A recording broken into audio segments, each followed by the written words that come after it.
내게도 은혜 내려 주소서. 내게도 은혜 내려 주소서. 아멘. 할렐루야. 오늘 이 시간에 말씀을 전하는 저나 말씀을 듣는 여러분이나 우리 각자가 자신을 일컬어서 내게도 은혜 내려 주옵소서. 우리 다 같이 합시다. 내게도 은혜 내려 주옵소서. 할렐루야. 그렇습니다. 우리 자신이 하나님 앞에 은혜 받고 우리 자신이 하나님 앞에 인정함을 받아야 내가 사는 것이지, 그렇지 못하면 살아도 사는 게 아니에요. 그거는 일을 해도 남의 일만 해주는 것밖에 안 돼요. 그렇죠? 그러니까 내가 은혜 받고 내가 잘 되고 또 내가 하나님 앞에 형통하게 될 때 그러한 나를 통해서 누가 영광 받아요? 하나님 영광 받으시고, 또 그러한 나를 볼 때 나로 인하여서 많은 사람들이 뭘 받아요? 은혜도 받고 또 깨달음도 얻고, 저들이 나를 통해서 하나님을 만나고자 하는 마음을 갖게 될 거예요. 아멘. 근데 내가 잘 못되고 내가 형통하지 못하고 내가 하나님 앞에 은혜 받지 못하면 그런 나를 볼 때 누가 있어 나를 보고 하나님을 만나고 싶어하고 누가 있어 나를 보고 하나님의 자녀라 말할 사람이 있겠어요? 그래요, 안 그래요? 그러니까 오늘 사랑하는 성도 여러분, 그리고 이 영상을 보시게 될 모든 믿음의 백성들, 또 믿지 않는 분도 마찬가지예요. 우리 대한민국의 백성들로서 저의 이 언어를 제대로 알아들으시는 우리 한국인이라면 여러분 모두가 하나님 앞에서 잘 되고 또 강건한 역사가 넘치기를 주님의 이름으로 축복합니다. 아멘. 또 요즘은 세상이 하도 발달해서 우리 한국어를 그 나라 말로 번역을 하고 또 뭐 이렇게 통변을 하고 그렇게 해서 또 듣는 분들도 있는 것 같아요. 몇 분이나 되고 어느 분이 그럴지 모르나.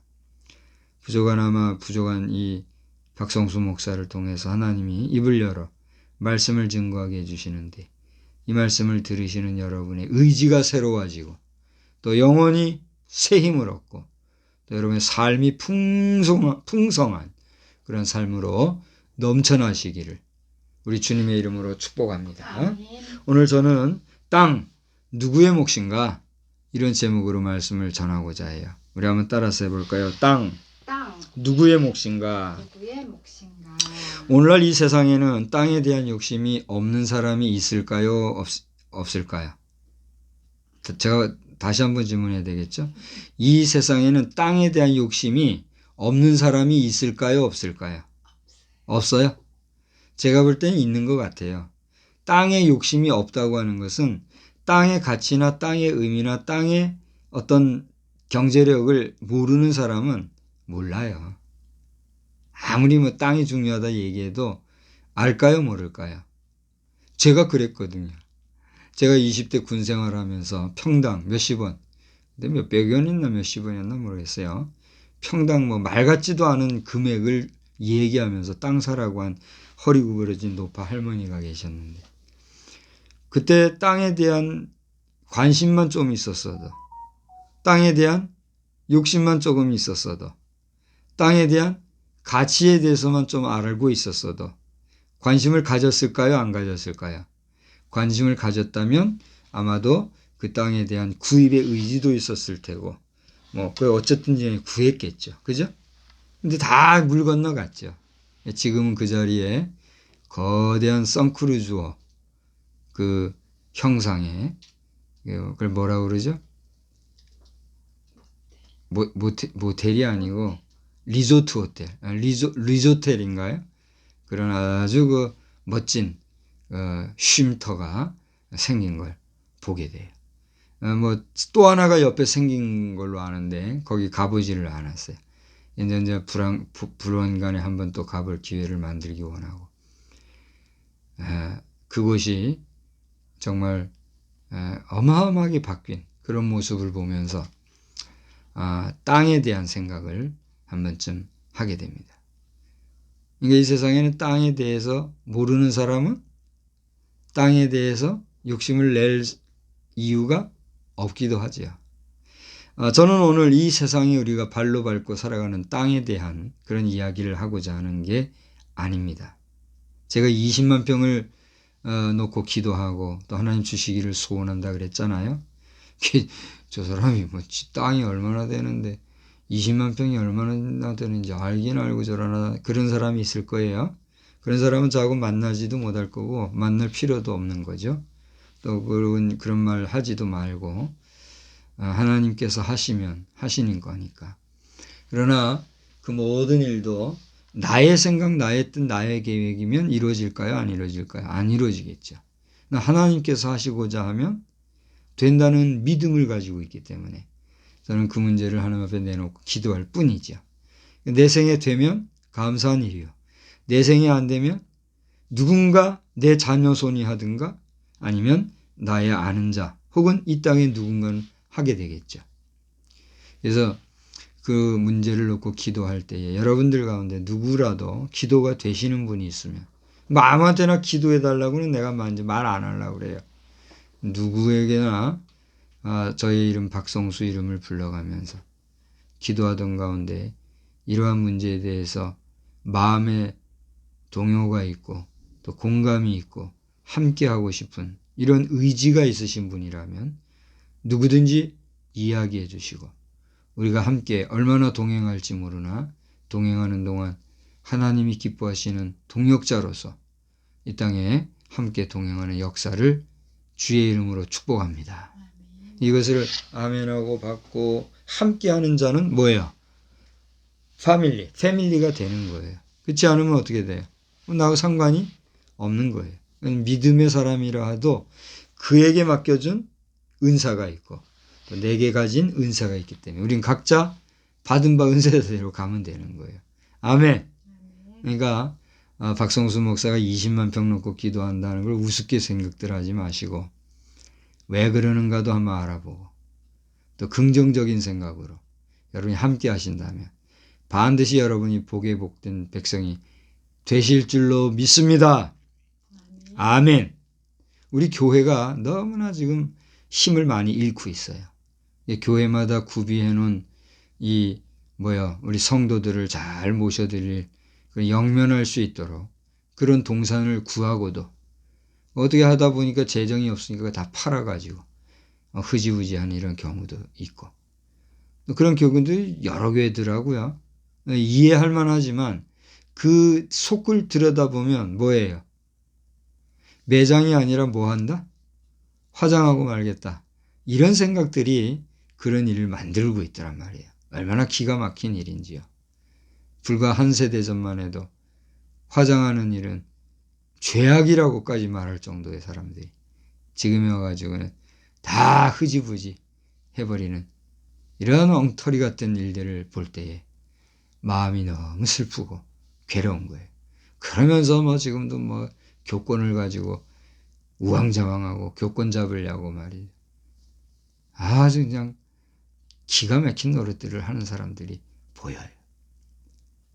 극단적으로 얘기하면 상처 입을 테고 하나님과 상관없는 그런 일들을 하기보다 영혼 살리는 일과 또 영혼을 마지막까지 잘 우리가 관리하는 일에 대하여 관심 가지고 참 목자로서 온전한 목회자로서의 종교인이 아니라 온전한 사명을 잘 감당할 수 있는 그럼 우리 동역자 여러분이 될 수 있기를 주의 이름으로 축원합니다. 또 여러분 그러한 동역자 목회자들이 될 수 있기를 위해서 기도해 주시기 바랍니다. 그냥 삼시세 때 먹을 거나 있고 그냥 쓸 돈이나 넉넉하고 움직일 차나 하나 있고 하면 그냥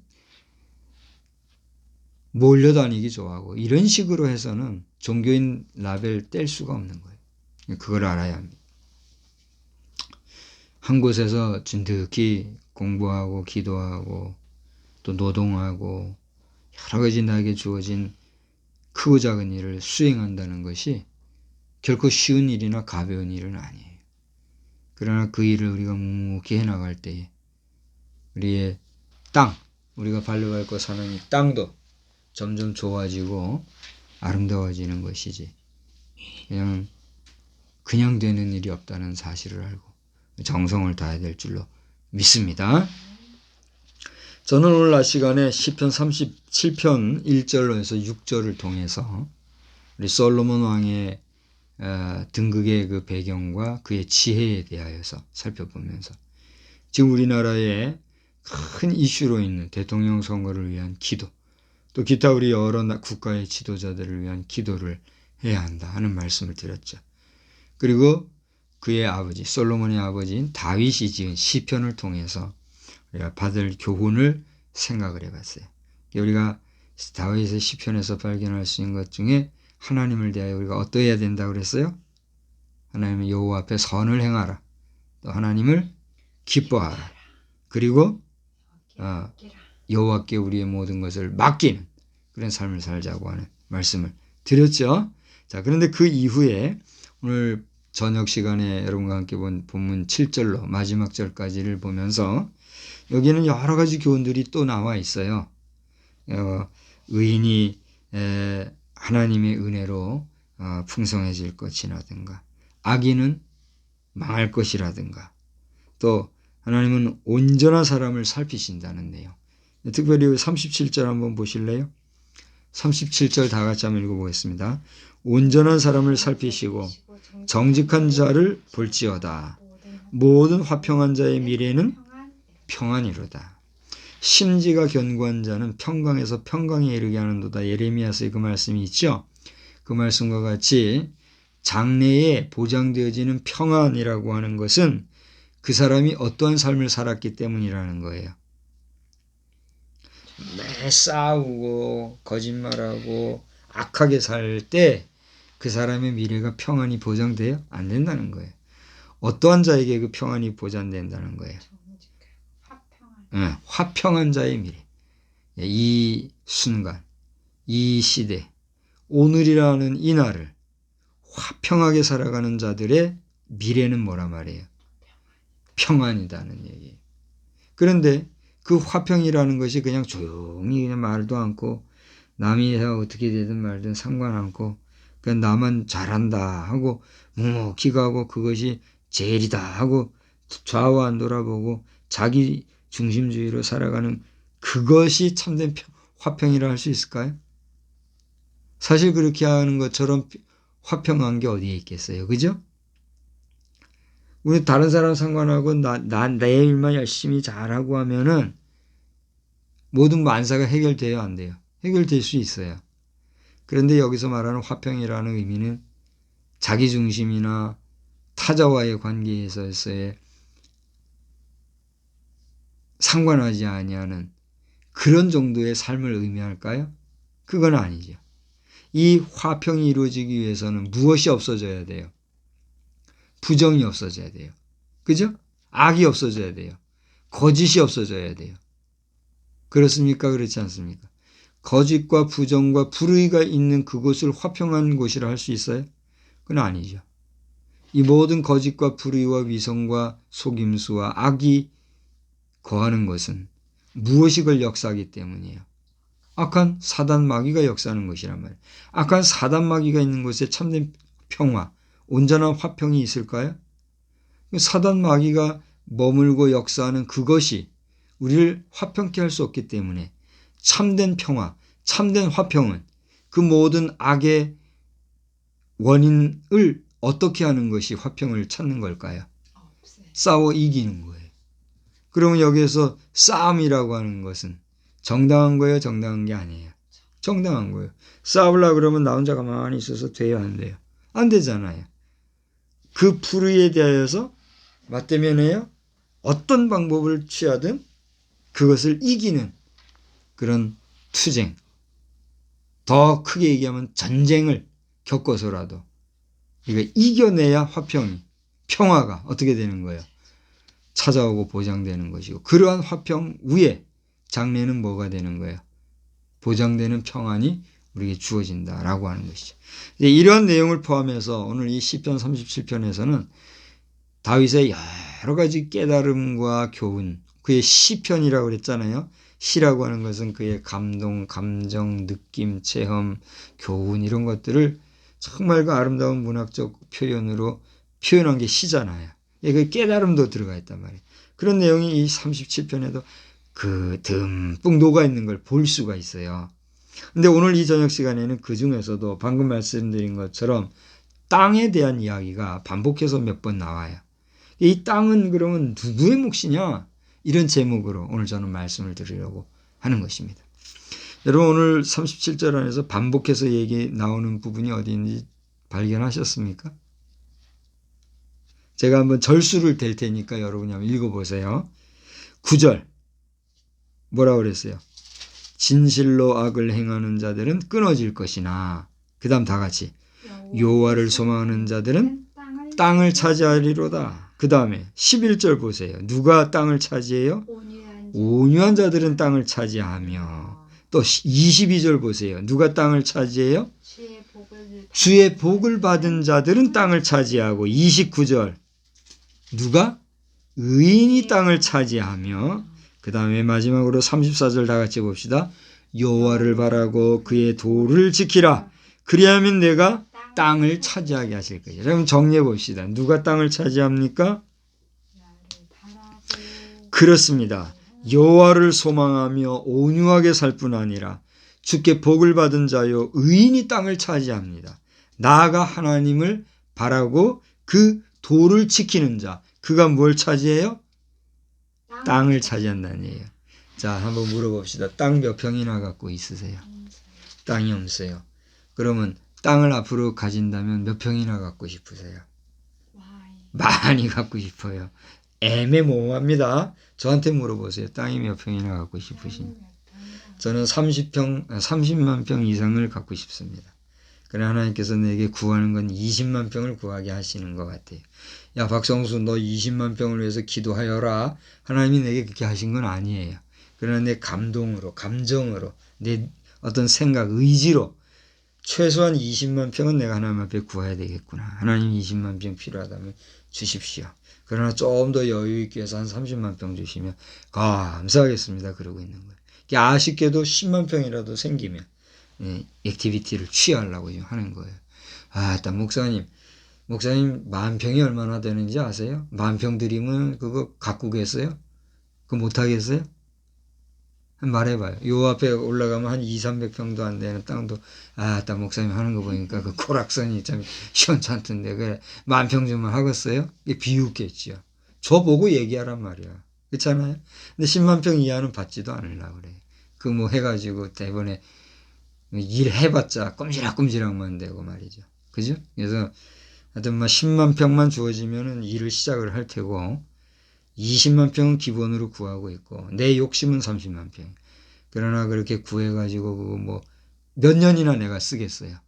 그잖아요? 내 나이가 지금 50이 넘어 50 중반 60주를 가는 사람인데 그 평수를 주면 그거 뭐 쓸만하게 만드는데 한 10년 걸리고 일하는데 10년 걸리면 나는 어떻게 돼요? 80노령이 되는데 그거 내가 짊어지고 가서 어떡하겠어요? 그렇잖아요? 그러니까 어리석은 인생은 목사가 무슨 말을 할 때 딴소리 하려고 하지 말고 싸우려고 하지 말고 들어보고 내놓을 것이 있으면 와서 말하고 없으면 말도 하지 마요. 에? 이 세상에는 욕심만 많아가지고 욕심만 부리고 하는 인생들이 너무 즐비한데 박 목사는 욕심 부려서 된다고 알고 있어요? 안 된다고 알고 있어요? 안 된다는 걸 알고 있어요. 욕심 내봐야 안 된다는 걸 알기 때문에 욕심 내지도 낼 필요도 낼 수도 없는 거예요. 욕심 낼 수도 없는데 왜 이렇게 황당하게 어떤 소리 합니까? 그 당신이 황당하니까 그렇게 듣는 거예요. 그렇지 않아요? 그러니까 내가 못하면 누구라도 의지를 합해서 그 뜻을 이어갈 사람이 또 하면 되는 것이고 누군가는 하기를 바라고 소망하는 마음으로 꿈을 가지고 있단 말이에요. 그 꿈을 깨려 하는 자들은 뭐예요? 더 말하면 상처 입을 테니까 말 안 할 테고. 아무튼지 간에 오늘 땅 얘기를 하면서 그러면 여기서 나오는 이 땅은 다윗이 저를 보세요. 다윗이 뭐 몇 살쯤에 이 시를 지었는지는 모르겠어요. 신학적으로 연구를 안 해봤으니까 성서적으로 연구는 안 해봤으니까 그러니까 우리 성서학자들 가운데서 이 시편 37편을 다윗이 몇 세에 썼을까를 연구해내는 분이 있으면 내가 차 한 잔 사고 싶어요. 하여튼지 간에 딴 얘기고 몇 세에 썼든지 간에 다윗이 지금 이 시를 썼단 말이에요. 그러면 다윗이 여기서 얘기하는 땅이라 하는 것은 우리가 지금 우리 평범한 인간들이 생각하는 바대로 지금 제가 땅 얘기를 했잖아요. 그러니까 우리 보통 사람들이 얘기하는 이 땅, 랜드라고 하는 이 우리가 발로 밟고 사는 이 지구촌의 이 땅을 얘기한 것일까? 자, 한번 다시 그런 생각을 가지고 본문을 읽어보세요. 여기 이 땅은 우리가 발로 밟고 있는 땅, 평수로 치거나 요즘 뭐 평방미터라고 그러나요? 평방미터라고 하는 이런 단위로 얘기하는 그런 땅을 얘기하는 걸까요? 만약에 저나 여러분이 우리의 생각으로 다윗의 이 시편을 통해서 여호와를 소망하는 자는 땅을 차지할 것이라는 땅이 여기 어느 지역의 땅, 또 온유한 자들은 땅을 차지할 것이다 하는 땅이 저기 몇 평 되는 땅, 또 여기 주의 복을 받은 자는 땅을 차지할 것이다 하는 것이 수도권에 있는 땅이냐 지방에 있는 땅이냐 이딴 식으로 생각을 한다면 그 사람은 어떤 사람일까요? 수준이 그거밖에 안 되는 거예요. 여러분 오늘 시편 37편을 다시 한번 읽으면서 여러분의 생각, 여러분의 의지, 여러분의 땅에 대한 관념이 어느 정도 되는지를 한번 살펴보시기 바랍니다. 만약에 오늘 다윗의 시편에서의 이 땅 이야기가 우리가 발로 밟고 사는 이 땅에 대한 평수가 넓고 어느 지역에 있는 어느 정도의 가치 있는 땅이냐 이런 땅 얘기로 해가지고 여호와를 위하면 땅을 차지할 것이다 이런 식으로 읽었다라고 하면 만약에 우리가 여호와를 경외하고 하나님 앞에 맡기고 선하게 사는데도 여기 땅 몇 평 가지고 있다고요? 한 평도 없이 그냥 이 세상을 끝나고 만다면 그 사람은 의롭게 산 사람이에요? 바보같이 산 나쁜 사람이에요? 땅 한 평 없이 이 세상을 떠난 하나님의 백성이 악인입니까?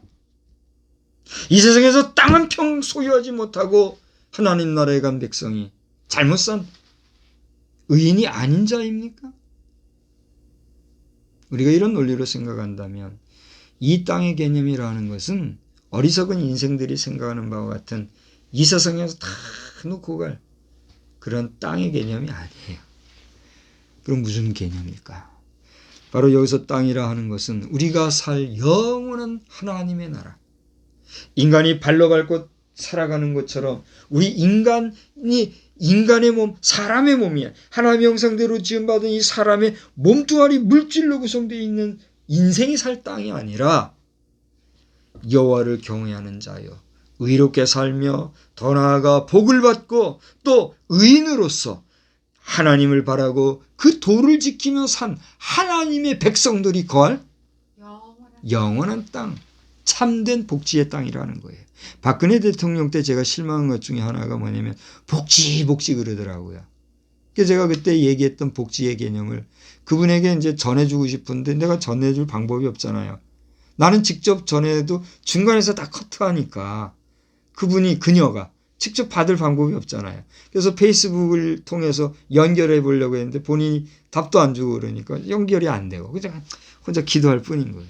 지금 이 설교를 혹여라도 박근혜 대통령께서 보시게 된다면 실망하지 말고 절망하지 마시고 낙심하지 마시고 지금 이 순간에 확실하게 주의 복음 붙잡고 하나님의 자녀의 백성으로서 이후에 다시 하나님이 세워주신 자리에 설 때는 담대하게 당당하게 하나님의 따님으로서 힘차게 외치고 우리 사랑하는 우리 박정희 대통령, 고 박정희 대통령, 고 유경수 여사의 입상, 동상, 좌상 두려우면 저한테 얘기하세요. 제 손으로 잘 모셔드릴 터이니. 산 사람도 죽고 나면 다 땅에 묻는데 그 동상 세워가지고 거기에다가 기념한다고 하고 이런 식으로 하면서 우리가 어떻게 김일성, 김정일 동상 부수자 소리 할 수 있겠어요? 없애자 소리 할 수 있겠어요? 먼저 우리가 모범 보여주고 두려워하지 마시고 박정희 대통령 동상 우리가 잘 묻어드린다고 박정희 대통령이 와가지고 지휘봉 들고 땡콩 때릴 거예요? 어쩔 거예요? 잘했다 하실 거예요. 그렇지 않아요? 조금 다른 얘기로 갔습니다만 아무튼지간에 우리의 이 땅의 개념이라는 것은 오늘 이 다윗 왕의 시편 속에서 나타난 땅의 개념이라는 것은 어리석은 우리 인간이 몇 평 하고 떠들어대는 그런 땅 정도의 치상의 개념이 아니라 영원한 하나님 나라 천상의 개념인 줄 믿으시기를 바랍니다. 복지 얘기에다가 딴 얘기 같습니다만 이 복지라는 게 뭐요? 웰페어가 뭐예요? 복지예요. 우리가 그야말로 경제적으로 풍성하고 의식주가 완벽하며 교육이라든가 문화라든가 사회활동에 있어서 그 누구에게도 우리가 평등하지 아니한 불평등한 그런 관계가 아니라 누구에게나 평등하게 살 수 있는 보편적인 복지생활. 그러니까 쉽게 얘기하면 경제적으로 윤택한 국가. 그걸 뭐라고 그래요? 복지국가 이렇게 얘기해요. 근데 그렇게 경제적으로 풍성하고 먹고 살기 좋고 그렇게만 살아가다 보면 인간이 어떻게 될까요? 별짓을 다 하는 거예요. 우리 아직 복지국가라고 하는 선언 국가도 아니잖아요. 우리나라는. 복지국가를 지향을 하지만 여기 보니까 복지대학이라는 게 있더만요. 봤죠? 평택을 가다 보니까 복지대학이라는 게 있어요. 보기도 처음 봤죠. 아주 오래전에 지나면서 보긴 했는데 이 건물도 잘 됐더만요. 그래 복지 하는데 그 복지라는 게 어느 정도 한계가 있느냐 말이에요. 한계가 있거든요. 온전한 복지는 뭐냐? 블레싱랜드. 하나님의 은총, 하나님의 은혜, 하나님이 함께 하시는 나라. 그런 복지국가. 이걸 구현을 하는 이야기를 제가 하곤 했단 말이죠. 근데 이제 그것이 박근혜 대통령께 얼마나 간직은 난 모르는. 그 얘기하다가 딴 데로 갔습니다만. 아무튼 말씀드린 대로 이 땅에서의 개념과 이 땅에서의 물질적인 의식을 가지고만 이 성경을 보면 오늘 이 말씀은 내게 와 닿을까요? 안 와 닿을까요? 내게 감동이 있을까요? 없을까요? 나와 상관이 있을까요? 없을까요? 무슨 딴 소리야 무슨 뭐야 이렇게 할 거라. 야 이런 시간이 있으면 야 돈 한 푼이라도 더 벌어서 얼른 가가지고 빨리 자 오지의 땅이라도 하나 사야지 이런 소리는 할 거란 말이에요. 그래요 안 그래요? 내가 억만금을 주고 수억만금을 주고 땅을 샀다 합시다. 그 땅이 네 것입니까? 그렇게 수억만금을 준 그 사람의 것입니까? 세상의 법, 세상의 행정으로는 특정인의 소유가 되지요. 그 사람의 것이 되지요. 그래서 그 사람의 이름으로 울타리를 치면 그 안에는 함부로 들어갈 수 있어요, 없어요? 안 되지요. 못 들어가지요. 침범하면 무슨 죄에 걸려요? 사유지? 침범죄에 걸리잖아요. 그게 인간 세상이에요. 근데 어리석은 인간은 그것을 보면서도 깨닫지 못해요. 봐요. 세상 인생살이에서도 돈 몇 푼 줘가지고 땅을 소유해서 아무개 특정인의 것으로 만들어서 울타리 쳐가지고 거기 함부로 못 들어오게 하는데 하나님의 나라에 하나님의 뜻이 맞지 않게 누구나 그것에 들어갈 수 있다고 하면 그것이 하나님의 법에 해당할까요? 안 해당할까요? 천국으로서의 가치가 있을까요? 없을까요? 없는 거예요. 천국은 누가 간다는 거예요? 하나님의 뜻에 합당한 하나님의 자녀, 하나님의 백성이 가게 돼 있단 말이에요. 그럼 누가 하나님의 자녀예요? 누가 하나님의 백성이냐? 누가 하나님의 백성이 누가 하나님의 자녀예요? 그래요. 오늘 성경에 나와 있잖아요. 뭐라 그랬어요? 9절에 여호와를 소망하고 세상을 바라보고 소망하는 것이 아니라 하나님을 소망하고 또 그 마음이 어떻게 해요? 온유한 자. 우리 이 말씀은 마태복음 5장에도 나오잖아요.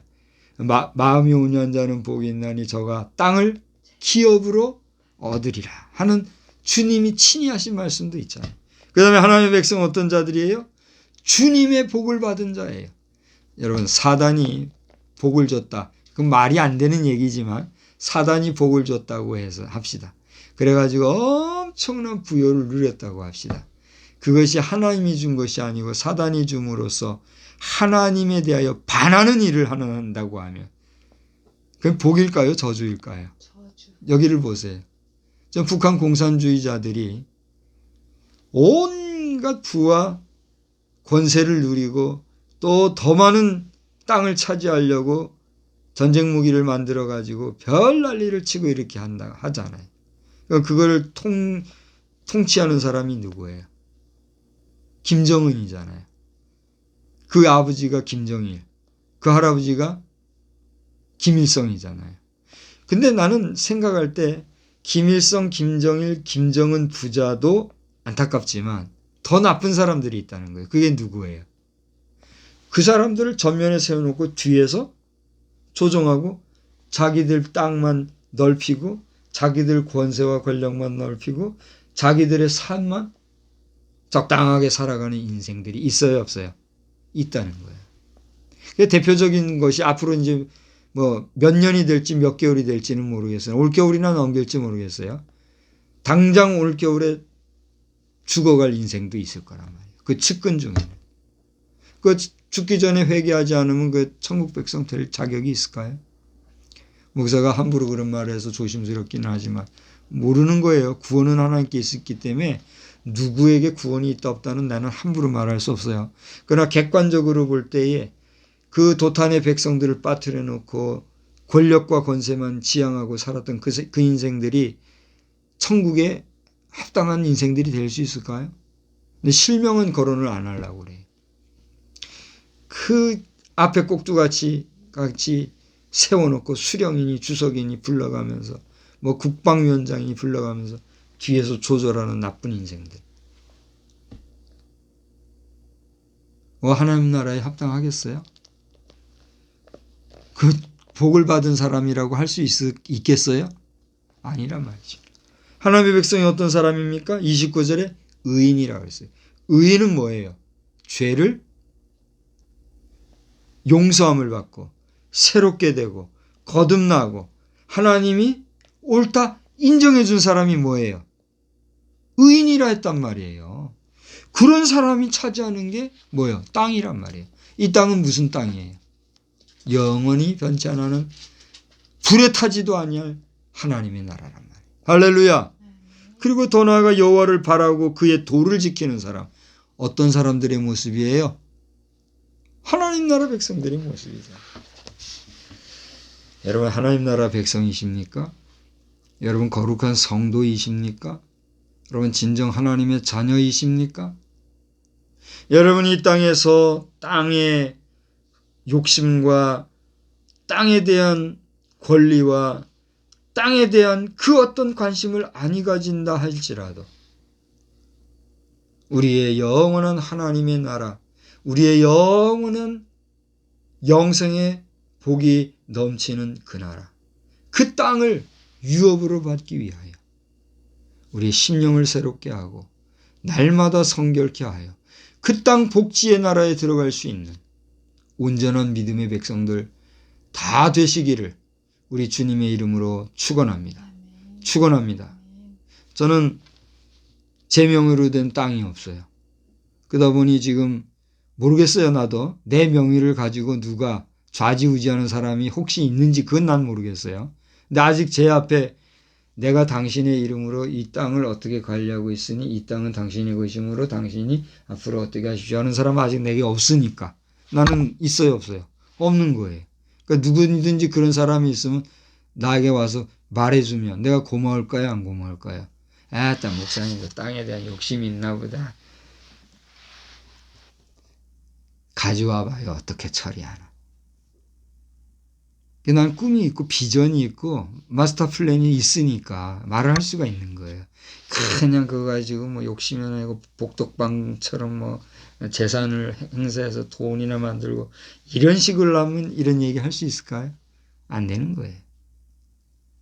그러므로 여러분 이 본문을 통해서 이 세상에 있는 땅, 여러분 기왕이면 땅이 많으면 좋을까요? 안 좋을까요?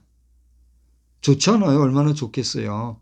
저기 화순 쪽에 가면 최근에 보니까 65세쯤 되신 분이 완전 돌산, 내가 영상 보내드렸나요?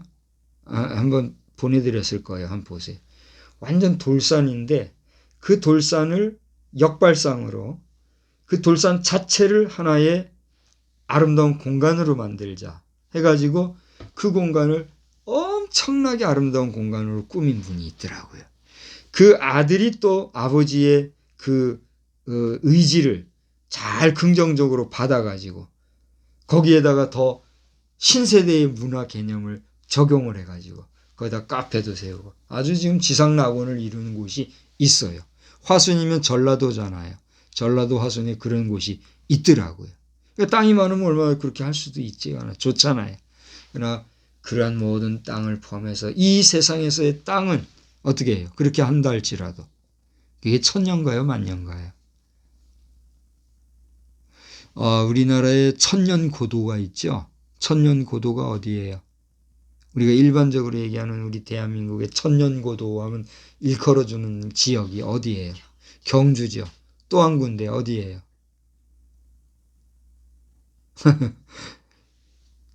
신라의 경주가 오늘의 경상도 경주에 있다고 하면 그 신라와 맞붙어 싸웠던 곳이 어디예요? 백제잖아요. 신라의 경주가 지금 잘 보존되고 있다고 하면 백제의 어디? 그걸 생각을 해보란 말이에요. 지금 공주냐 부여냐가 서로가 이제 백중세인데 어느 지역이 진짜 천년고도 백제로서의 지역을 점하여서 제대로 해나갈지 그건 이 지역에 사는 사람들의 몫이에요. 그러니까 오늘도 우리 전 군수를 지냈던 이용우 군수님이 또 이제 그 문자가 또 서로 소통이 됐어요. 그래서 이제 조만간 한번 또 뵙자고도 했는데 제가 이렇게 기도하는 가운데 있는데 이 지역에 한번 생각해 봐요. 고층 건물이 생긴다고 생각해 보세요. 어울려요? 어떻게 생각하세요? 여기 지금 한 20층 이상 되는 리조트 호텔이 있죠.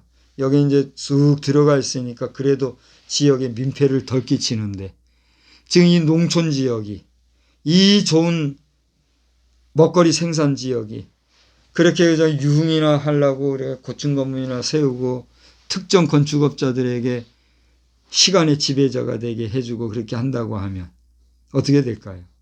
저 경주에도 지금 가보면 수십 층짜리 건물들이 있는 걸로 알아요. 근데 거기는 계획도시로 해가지고 아주 잘 했기 때문에 보존이 되는 거예요. 부여도 그렇게 해야 되는데 조급증이 생기면 어떻게 될까요? 천년고도 백제 존재할까요? 존재하지 않을까요? 자, 딴 얘기를 했습니다만 땅이라는 것은 이렇게 천년이고 만년이고 간다 한들 다 땅이라는 것은 불에 타고 없어질 것이라고 성경이 말하고 있어요? 없어요? 말하고 있어요. 불에 타지 않는다 할지라도 세월이 가면 침식이 되고 풍화가 되고 변형이 되고 변질이 되고 또 지진이 생기고 여러 가지 그 자연적인 발생의 전환으로 말미암아 변화가 돼요, 안 돼요? 되게 돼 있어요. 그게 뭐예요? 이 세상의 땅이에요. 왜? 땅은 무엇으로 만들어져 있으니까? 물질로 구성이 되어 있으니까. 물질로 구성이 되어 있는 것들은 유한해요, 무한해요? 유한하잖아요. 유한한 땅에만 우리가 목적을 가지고 사노라면 우리에게는 땅 한 평인들 제대로 가질 수 있어요, 없어요? 안 되는 거예요. 가진다 한들 그것이 나에게 유효해요, 무효해요? 무효. 그러니까 우리가 영원한 하나님의 나라, 영원한 하나님의 영생의 소망의 나라, 그곳에 거할 우리의 땅, 약속의 땅, 가나안과 같은 저 소망의 천국에 대한 거룩한 꿈과 소망이 있을 때 우리에게는 그 땅이 주어질까요? 주어지지 않을까요? 그렇잖아요. 어떤 목적, 타켓이 있어야 그것을 향해서 다름질할 때 우리는 그 목적지에 도착할 수 있어요? 없어요? 있잖아요. 그러니까 여러분 하늘의 소망을 두고 하나님의 나라, 하나님의 땅에 대한 꿈과 비전을 가지고 갈 때 우리는 그것을 취할 수 있다 없다? 있다는 사실이. 오늘 다윗의 시편을 통해서 누구의 몫으로 주어지는가? 땅이라 하는 것은. 땅 누구의 몫인가? 이 땅은 무엇을 의미하는가? 우리 한번 살펴보게 되었어요. 이것은 다윗 왕이 그의 나이가 얼마일 때는 모르겠으나 그의 중후한 나이에 이르렀을 때에 땅에 대한 개념을 이렇게 깨닫고 이 세상에서의 땅만이 아니라 영원한 하나님의 나라에 대한 소망을 두고 언급하고 시로 표현했다는 사실을 여러분 기억하시면서 여러분의 생전에 영원한 하나님의 나라, 약속의 땅을 기업으로 받고 누리게 되는 그런 축복된 삶의 주인공들이 다 되시기를 우리 주님의 이름으로 간절히 축원합니다. 기도하겠습니다.